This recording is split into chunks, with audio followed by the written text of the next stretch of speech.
عسلامة مرحبا بكم أصدقائي صديقاتي، إن شاء الله تكونوا بألف خير. اليوم باش نعملوا وصفة بنينة برشا إن شاء الله تعجبكم.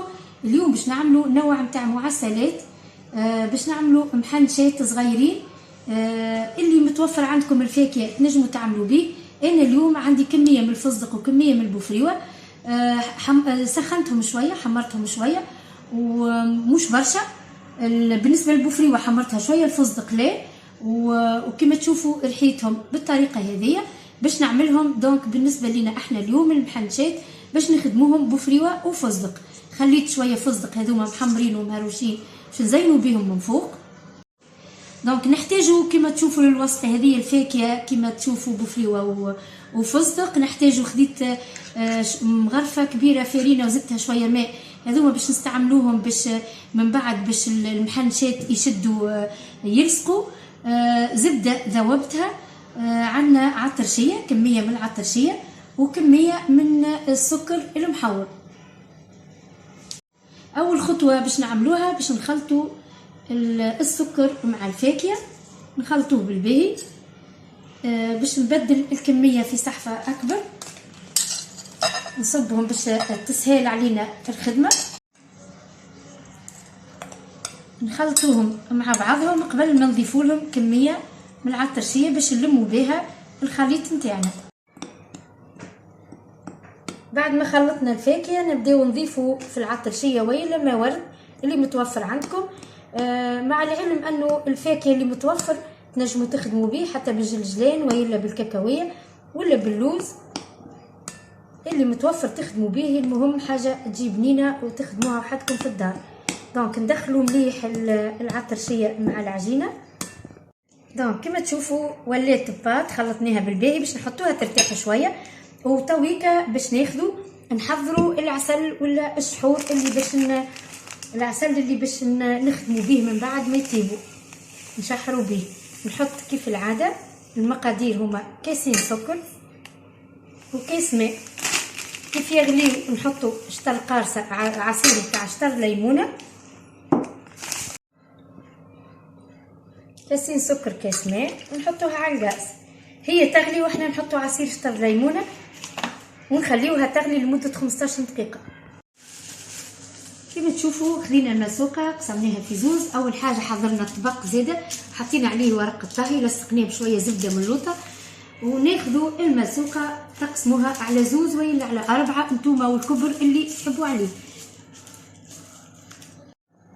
ناخذوا كميه من الفاكهه ونعملوها بالطول كما هكا، نحلوها ونحطوها على المسوقه مرولة كما قلت لكم. قسمناها في زوز ومن بعد كملنا قسمناها في 4. نحبوهم صغيرين برشا المحنشات المعسلات نتاعنا.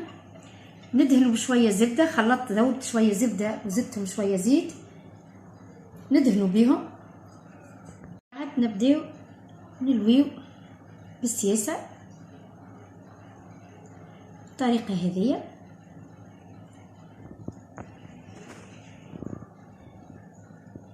في الاخر بالكل ناخذوا الفارينه اللي حليناها بشويه ماء، هذه تولينا كيما الكوله باش تلصق مليح الملصوقه. وتوا باش ناخذوا ندوروهم كما تشوفوا. ناخذوا طرونش صغيرونه نتاع الفاكهه، العجينه نتاع الفاكهه اللي خلطناها، ونحلوها جويده بالباهي باش من بعد كي نلويوها تاخذ الفورمه في ساعه. نحطوها على الاطرف ونبداو نلويو في الملصوقه.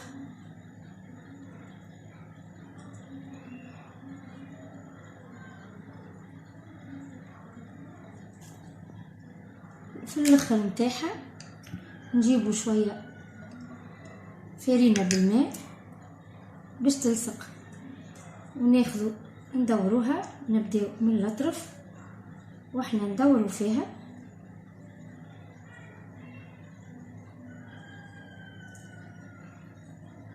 ونحطوها في الطبق.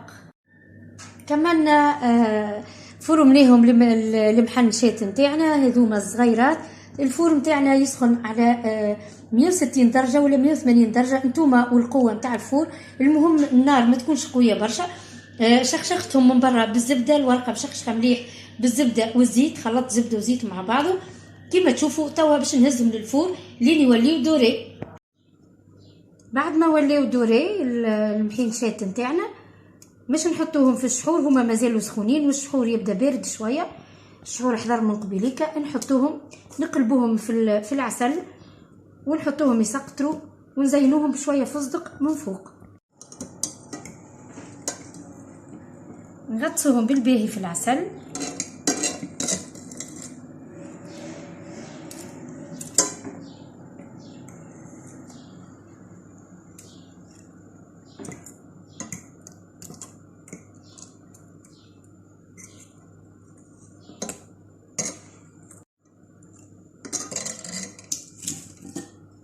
وناخذوا شويه فستق ونذروا عليهم شويه فستق من فوق.